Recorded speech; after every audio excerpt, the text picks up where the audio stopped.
जय हिंद, जय भारत। कैसे हैं भाई सभी लोग? उम्मीद करता हूं अच्छे होंगे, पढ़ रहे होंगे आप। जैसा हम लोग अभी तक रैंकिंग का वीडियो फर्स्ट पाए थे, वीडियो सेकंड पाए थे, यानी पार्ट 2 के नाम से पढ़ा है चैनल पे। ये रैंकिंग का वीडियो पार्ट 3 है। जितने भी लोग पार्ट 3 को अगर फर्स्ट टाइम देख रहे हैं तो आपसे रिक्वेस्ट है, आप पहले रैंकिंग और रैंकिंग पार्ट 2 चैनल पे पड़ा हुआ है वीडियो, उसको पूरा अच्छे से पढ़ लीजिए, फिर पार्ट 3 पे आइए। क्योंकि डायरेक्ट अगर आप पार्ट 3 सोचेंगे हम ऐसे क्वेश्चनों को लगा जाए, नहीं कर पाएंगे अगर आप, तो फिर आप होपलेस होंगे।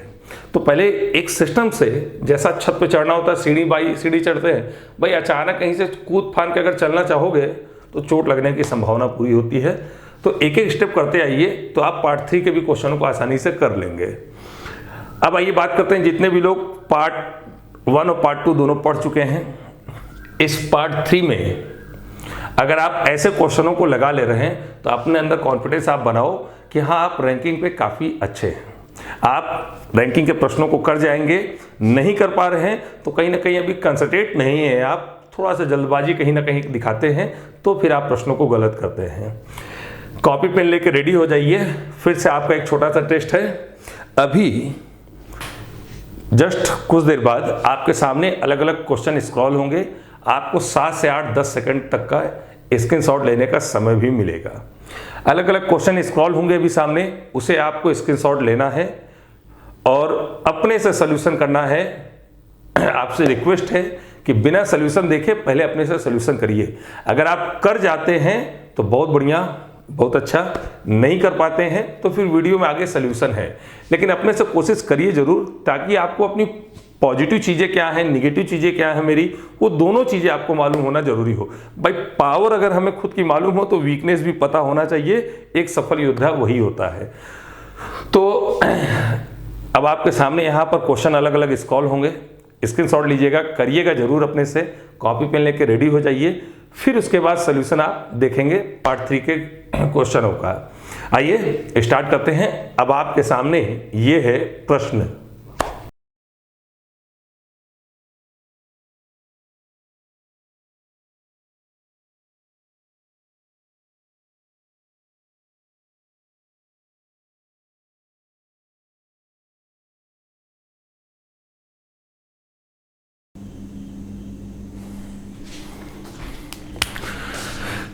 आइए टाइप 10 का सॉल्यूशन देखते हैं। लड़के और लड़कियों की एक पंक्ति में, यानी एक पंक्ति में सिर्फ लड़के और लड़कियां हैं, तो ये बना दे रहे हैं हम पंक्ति को, ये जिसमें नेहा प्रारंभ से 18वें स्थान पे। तो प्रारंभ से हम यहां पर मान ले रहे हैं एन फॉर नेहा, कितने पर? 18वें स्थान पर। स्थान इसलिए इसको पी लिख दे रहे हैं, पी फॉर पोजीशन। एरो इधर से हमारा बनाने का मतलब क्या है, इसकी एंट्री प्रारंभ से हुई है। तथा राम अंत से 20वें स्थान पे है, तो अंत से हम यहां पर कर दे रहे हैं आर फॉर राम। 20वें स्थान पर है तो 20 पी लिखकर एरो इधर से बना सकते हैं। नेहा विज्ञान पढ़ने वालों में प्रारंभ से 8वें पर है। ये कुल बच्चों में 18 पर थी, लेकिन सिर्फ साइंस पढ़ने की बात होगी, विज्ञान पढ़ने की, तो ये प्रारंभ से 18वें स्थान पे, यानी इसको 8S लिखकर, S फॉर साइंस, एरो इधर से तो हम लोग बना ही सकते हैं। तथा राम इतिहास पढ़ने वालों में अंत से 16वें स्थान पे है।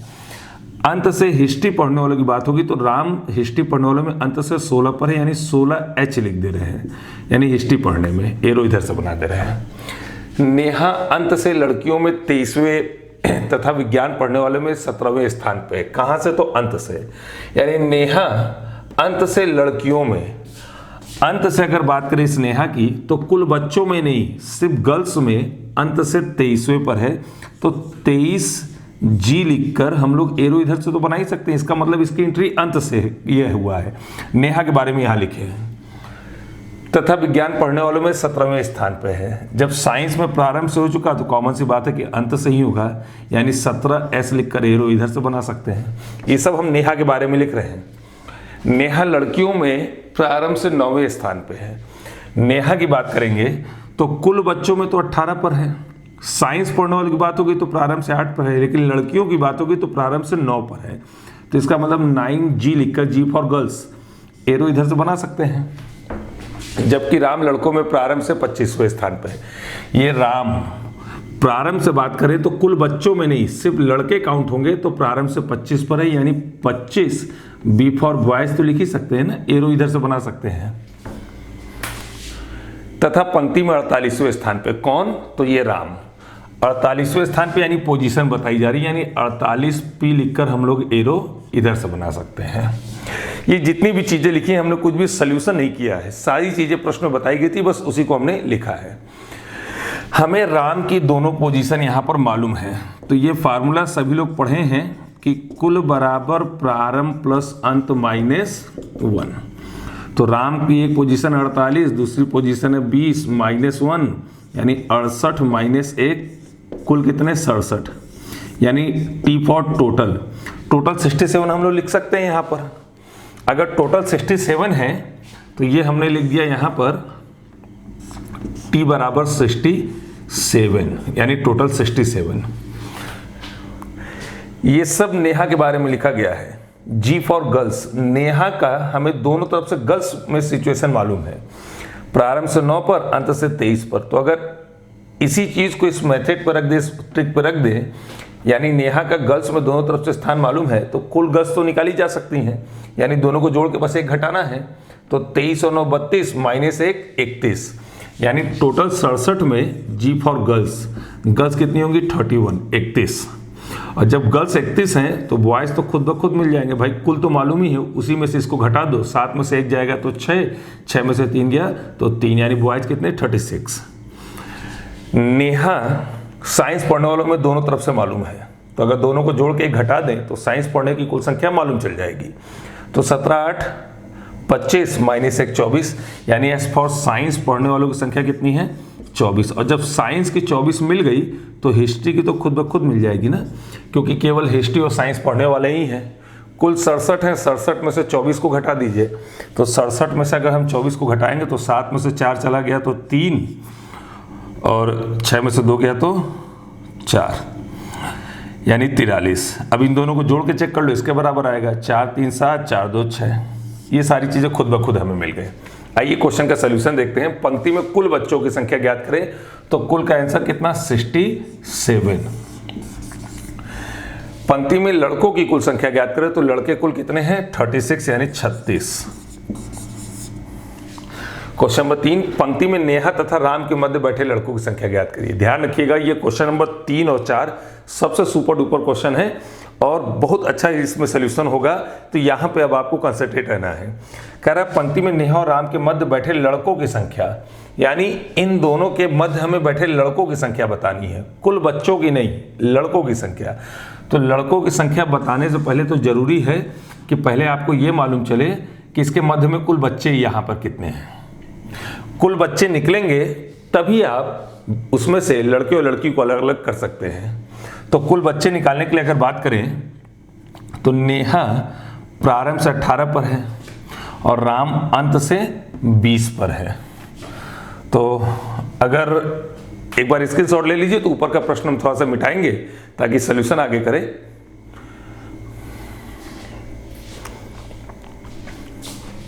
ये बस यहां का थोड़ा सा प्रश्न मिटा दे रहे हैं, इससे पहले भी आपके पास है। हाँ, बीच की अगर संख्या हम निकालें तो नेहा प्रारंभ से कितने पर है 18 पर और राम अंत से कितने पर है 20 पर। इन दोनों को अगर जोड़ दे तो 38, 20 18 38, और कुल बच्चे कितने हैं 67, ये यानी 67 ग्रेटर देन 38। कुछ याद आया? सबसे पहले वीडियो में पार्ट 3 में पढ़ाया गया मध्य की संख्या निकालने का ये मेथड। दोनों व्यक्ति का योगफल, इन दोनों का योग 38 कुल से क्या है कम है, तो मध्य की संख्या निकालना है तो बस दोनों को डायरेक्ट घटा दो, यानी 67 माइनस 38। 17 में से 8 चला जाएगा तो कितना 9, और 5 में से 3 गया तो 2, यानी मध्य में कितने आ रहे हैं 29। इन दोनों को जोड़ के चेक कर लो, इसके बराबर होगा 9 8 17 की 7, हाथ से लगा 1 2 3 5 1 6, यानी ये बीच में t बराबर 29 है। जब ये बीच में 29 है तो इसमें बीजी भी तो होगा, बीजी का मतलब बॉयज और गर्ल्स, वही तो क्वेश्चन नंबर 3 हम लोगों से पूछ रहा है।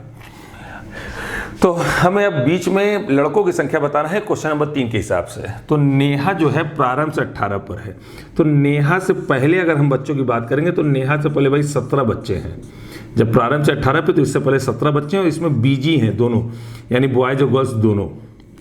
और नेहा प्रारंभ से लड़कियों में 9 पर है तो इससे पहले लड़कियां कितनी 8 होंगी, और जब 8 लड़कियां हैं तो बॉयज तो खुद ब खुद मिल जाएंगे ना 9। क्यों?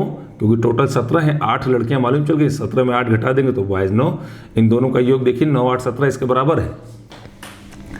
अब ये राम प्रारंभ से लड़कों में 25 पे, प्रश्न वाला खुद बताया है कि राम प्रारंभ से लड़कों में 25 पर है, तो यानी इससे पहले इधर लड़के होंगे कितने? राम से पहले कितने लड़के? 24। इधर कितने हो गए? 9। भाई राम से पहले 24 लड़के होंगे क्योंकि प्रारंभ से 25 पे, तो इससे पहले 24 लड़के, इधर 9 हो गए। ये लड़की ही ऑलरेडी, नेहा लड़की है ना, प्रश्न वाले ने बताया है गर्ल्स। 24 लड़के हैं, 9 इधर हो ही गए, तो 24 में से अगर हम लोग 9 घटा दे तो सीधे कितना? तो बॉयज मिल जाएंगे 15 बीच में। चेक करना, चेक करके देखिए 15 9 24, यहाँ तक एक लेके 25, और जब बॉयज 15 मिल गए तो गर्ल्स कितनी? तो 14, तभी 15 14 29 आएगा। तो क्वेश्चन नंबर 3, पंक्ति में नेहा तथा राम के मध्य बैठे लड़कों की संख्या, तो इस प्रश्न का आंसर है 15। क्वेश्चन नंबर 4, पंक्ति में नेहा तथा राम के मध्य बैठे लड़कियों की संख्या, तो इस प्रश्न का आंसर है 14। क्वेश्चन नंबर 5, पंक्ति में विज्ञान पढ़ने वालों की संख्या, तो विज्ञान पढ़ने वाले ये देखिए यहां पर मालूम है साइंस बराबर 24 आंसर। ये तो था सॉल्यूशन। अब देखिए एक बार हम इस प्रश्न को प्रूफ कर दे रहे हैं। इधर में अगर हम बात करें राम, देखिए बस यहां से अब हम पूरा सॉल्यूशन हो चुका है, हम प्रश्न को एक बार प्रूफ कर रहे हैं कि हम लोग का प्रश्न सही है गलत है क्या है कैसा है। राम अंत से 20 पर था तो इससे पहले इधर में 19 लोग होने चाहिए टोटल। भाई अंत से 20 पर तो इधर में 19 होने चाहिए, तो कॉमन सी बात है इसमें बीजी भी होना चाहिए, यानी बॉयज और गर्ल्स दोनों होंगे। बॉयज और गर्ल्स अगर दोनों होंगे तो इधर में लड़कियों की अगर देखिए बात करें 8 लड़कियां हैं, इसको लेकर 9, नेहा तक 9, 14 ये 14 9 23, 14 और ये 9 कितना 23, और कुल लड़कियां कितनी हैं 31। 23 यहां तक हो चुका, और जब 23 यहां तक हो चुका है, ये तो भाई लड़का है ना, और 31 टोटल लड़कियां हैं, तो इसका मतलब इधर गर्ल्स हैं कितनी 8। जोड़ के चेक करिए 31 के बराबर आ रहा है कि नहीं। 8 14 8 सीधे 22 और ये 9 31। जब 19 में 8 यहाँ पे लड़कियां हो गई तो कॉमन सी बात है बॉयज कितने 11, भाई 11 8 19। इन सभी का योग बॉयज का कुल बच्चों को बराबर होना चाहिए। 11 इधर, राम भी एक लड़का है, प्रश्न वाले ने बताया, तो 11 1 12, 15 12 ये 15 बीच वाला, 15 12 27, 27 और 9 36। देखिए बॉयज बराबर 36, पूरा प्रश्न अपने आप को प्रूव भी कर रहा है। नोट कर लीजिए, फिर आगे बढ़ते हैं नेक्स्ट क्वेश्चन की तरफ।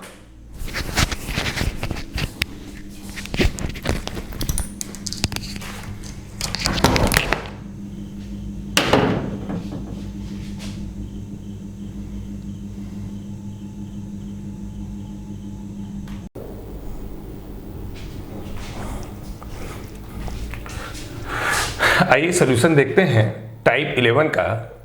80 बच्चों की पंक्ति में जब राम 16 स्थान बाईं ओर खिसकता है तो बाएं सिरे से 38वें स्थान में पहुंच जाता है, तथा जब उसी पंक्ति में श्याम 12 स्थान दाहिनी ओर खिसकता है तो दाहिने सिरे से 35वें स्थान में पहुंच जाता है। फिर नीचे 2 प्रश्न अलग अलग दर्शाए गए हैं। लेफ्ट राइट खिसकने वाला प्रश्न है। अगर इस प्रश्न को एक लाइन पे समझाएं आपको, तो ये है वो पंक्ति जिस पे प्रश्न बना। कुल बच्चे कितने 80, यानी हम लोग t बराबर 80 तो लिख ही सकते हैं, यानी टोटल 80 बच्चे हैं। इस प्रश्न में 2 व्यक्ति मूवमेंट कर रहे हैं, यानी 2 व्यक्ति खिसक रहे हैं। तो बस ऐसा हम इससे पहले दूसरे वीडियो में जो रैंकिंग का इससे पहले जस्ट वीडियो है पार्ट 2 के नाम से, उसमें टाइप 9 में ऐसे ही क्वेश्चन है खिसकने वाले प्रश्न, लेकिन ध्यान रखिएगा उसमें 1 व्यक्ति मूवमेंट करता है, यहां पर 2 व्यक्ति मूवमेंट कर रहे हैं। बस कॉपी में 2 बिंदु बना लीजिए, ये है 2 बिंदु। जब राम 16 स्थान बाईं ओर खिसकता है तो बाएं सिरे से 38वें स्थान पर पहुंच जाता है, यानी जब 16 स्थान बाईं ओर खिसकेगा तो बाएं सिरे से 38वें स्थान पर पहुंच जाएगा। कौन? तो राम। तो ये है दो बिंदु, टोटल 80 लोग हैं। अगर हम बीच से इसको आधा आधा कर दें तो कॉमन सी बात है, ये 40 इधर 40 इधर, भाई दो भाग में बांटे तो 40-40 का भाग बटेगा। तो कह रहा है कि जब राम 16 स्थान बाईं ओर खिसकता है तो बाईं सिरे से 38वें स्थान पे पहुंच जाता है। तो हम ये मान रहे हैं कि यहां पर होगा राम। क्यों यहां मान रहे हैं, यहां क्यों नहीं मान रहे हैं, ये भी समझ आ जाएगा। यहां से वो 38 स्थान बाईं ओर खिसका है, ये 38 पोजीशन यानी स्थान किधर, तो लेफ्ट साइड। तो बाएं सिरे से जब राम 16 स्थान बाईं ओर खिसकता है, यानी यहां से, फिर से एक बार देखिए, यहां से हम मान रहे हैं, यहां से वो 16 स्थान ये किधर खिसका है, लेफ्ट साइड। तो बाएं सिरे से 38वें स्थान पे पहुंचा है, यानी इधर से देखने पे भाई ऑन पेपर सदैव इधर लेफ्ट होता है और इधर राइट होता है। तो बाएं सिरे से ये 38 पे पहुंच जाता है। कौन, तो आर फॉर राम पहुंच जाता है। देखिए एरो हम इधर से बना रहे हैं, यानी ये इसकी प्रारंभिक स्थिति है, सॉरी पहुंच जाता है तो ये इसकी वर्तमान स्थिति होगी, प्रारंभिक नहीं। तो इसी 38 में अगर हम 16 को जोड़ दें तो 38 और 16 कितना, तो 38-16 यानी कि 54। तो ये जो 54 होगा वो उसकी प्रारंभिक स्थिति होगी, किसकी, तो ये आर फॉर राम की। ये अच्छा, क्यों हम यहां से मूवमेंट कराए थे, इस बिंदु से मूवमेंट क्यों नहीं कराए थे, उसका रीजन देखो। दो भाग में बांटे थे 40-40, जब 16 स्थान बाईं ओर खिसका तो बाएं से 38 पे पहुंच गया। तो 38 और 16 कितना, 54, यानी 40 को क्रॉस करके आगे बढ़ गया है, यानी दूसरे बिंदु से यहां से हमें मूवमेंट कराना था। और उसी पंक्ति में जब श्याम 12 स्थान दाहिनी ओर खिसकता है, यहां से मूव करा रहे हैं हम श्याम को, ये कितने स्थान, 12 स्थान किधर, राइट साइड। तो दाहिने सिरे से ये 35 पर 45 पे आ जाता है। कौन, एस फॉर श्याम आ जाता है, इसका मतलब वर्तमान स्थिति है। ठीक है, तो इसी 35 में 12 जोड़ दे तो 35-12 47, कौन सी स्थिति होगी, तो ये प्रारंभिक होगी, किसकी, एस फॉर श्याम की। ये है पूरे प्रश्न का ग्राफ, उम्मीद है समझ आया होगा। अब आइए इसका सॉल्यूशन करते हैं पहले प्रश्न का। तो पहला क्वेश्चन हम लोगों से कह रहा है, प्रारंभ में दोनों के मध्य कितने बच्चे थे, दोनों का मतलब राम और श्याम। तो भाई ये है राम का प्रारंभिक स्थान, ये यानी प्रारंभ की अगर बात करें तो आर फॉर राम का प्रारंभिक स्थान कितना है, 54। श्याम की अगर बात करें तो ये है श्याम का प्रारंभिक स्थान, एस लिखा हुआ है 47। तो श्याम का प्रारंभिक स्थान कितना है, 47। बस दोनों को जोड़ दीजिए। ऐसा टाइप 3 में रैंकिंग के फर्स्ट वीडियो में हम लोग पढ़े हैं, वीडियो चैनल पे पड़ा हुआ है, जाके आप चेक कर सकते हैं। 7-4 11 की 1, 5-4 9 1 10, यानी 54-47 का योग कितना, तो 101। कुल बच्चे कितने हैं, तो 80, यानी t बराबर 80। दोनों व्यक्ति का योगफल कुल से अधिक है या कम है, तो योगफल अधिक है, यानी 80 लेस देन 101।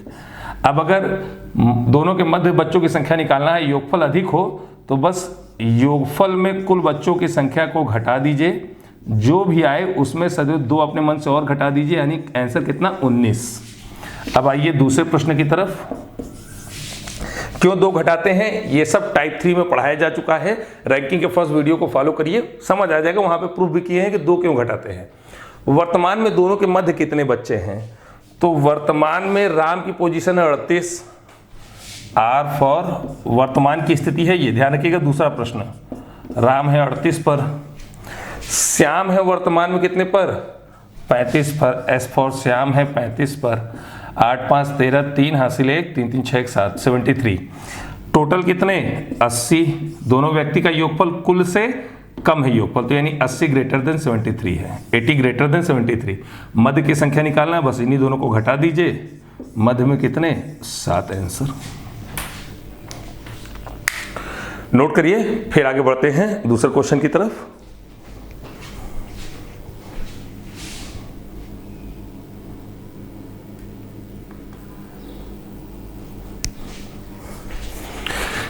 आइए टाइप 12 का क्वेश्चन देखते हैं। उत्तीर्ण बच्चों की पंक्ति में श्वेता प्रारंभ से 16वें स्थान पर तथा अंत से 20वें स्थान पर है। किसमें तो उत्तीर्ण के क्रम में कौन? तो श्वेता। उत्तीर्ण का मतलब यानी पास, यानी उत्तीर्ण में श्वेता जो है वो प्रारंभ से 16वें और अंत से 20वें स्थान पर। ये दोनों सिचुएशन किसके बारे में है? तो श्वेता के बारे में है। तो श्वेता का पास बच्चों के क्रम में, यानी जो पास हैं स्टार्टिंग से 16 एंड से 20 यानी 20 है।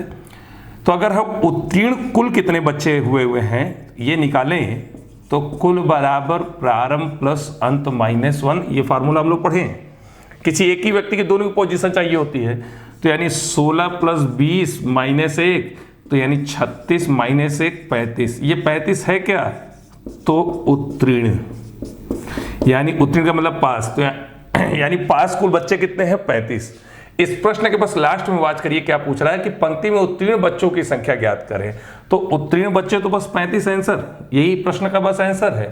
अच्छा, कई लोग करते क्या है ऐसे प्रश्नों में, और ऐसा ऑप्शन भी दिया होता है कि जैसे वो इतना सॉल्व करता है 35, तो फिर प्रश्न में आगे पढ़ता है कि यदि पंक्ति में 14 बच्चे अनुत्तीर्ण, अनुत्तीर्ण का मतलब यानी फेल, तो वो इसी 35 में से 14 को घटा देता है। तो 35 में से अगर वो 14 को घटा दे देता है तो आ जाता है 21। ये भी एक ऑप्शन में 21 जरूर दिया हुआ होता है, जो उसे लगता है कि मेरा आंसर 21 है। भाई कॉमन सी बात है, उत्तीर्ण का बता रहा है और लास्ट में पूछ रहा है उत्तीर्ण बच्चों की कुल संख्या ज्ञात करें, तो वो तो 35 ही होगा ना। किसी भी सिचुएशन में 21 तो कभी हो ही नहीं सकता है। यानी इस उत्तीर्ण में जो पास हैं, भाई आप खुद कह रहे हैं कि पास वाले 35 है, तो जो पास है क्या उसमें से आप 14 को फेल कर देंगे जबरदस्ती? ऐसा पॉसिबल है ही नहीं। इसको आप अनुत्तीर्ण कर देंगे, घटा देंगे, कभी घट तो सकता ही नहीं है। हाँ, उत्तीर्ण हुए 35, फेल वाले हैं 14, तो दोनों का योग कितना? तो 46। अगर पूछता कि उस पूरे कक्षा में यानी पंक्ति में कुल बच्चों की संख्या ज्ञात करें, तब आता 46।